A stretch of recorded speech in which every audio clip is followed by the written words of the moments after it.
Gosh, well, they went absolutely hand in hand. I'm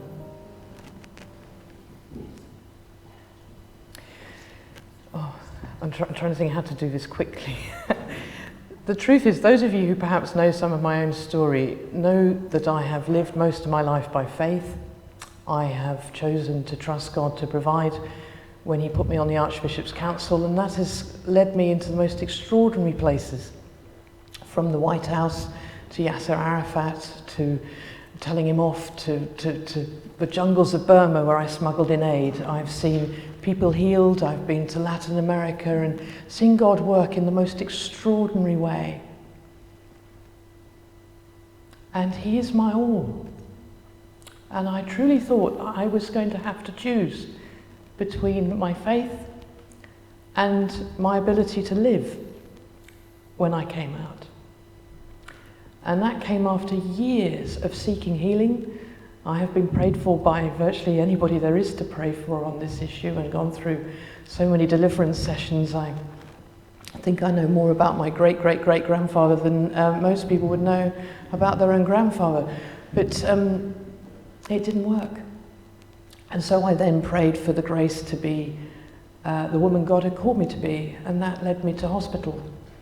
And so I decided I needed to find out who I was, and I thought I would have to walk away from my God.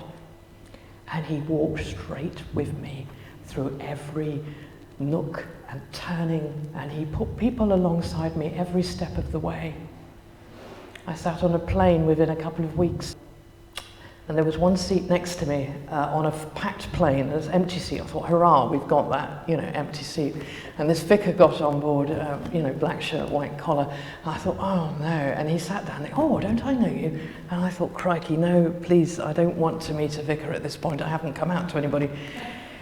And he recognised me as having been on the Archbishop's Council, and very, very tactfully somehow managed to get the conversation towards Michael Vasey and Had I Read Strangers and Friends. And that was the first time I began to realise that actually there were other evangelicals who had struggled with this. I had many Anglo-Catholic liberals showing me how they read the Bible, but it didn't really cut it for me.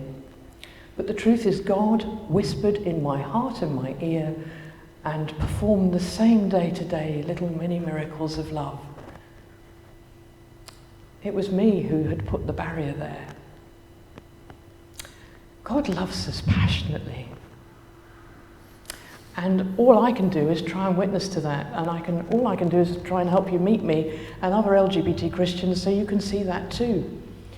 Because if you want to see faith at work, you see it in an LGBT Christian who goes to church despite the fact she knows or he knows that they will never get married there, that they'll probably get a lot of pain for being the person they are there, and yet their faith compels them, and they bear the marks, I call it stigmata, of a church that's wounded them, and yet they still love, because that's all there is to do. Sorry for being emotional, but this is real. It's about real people trying to live out their lives as God has called them to.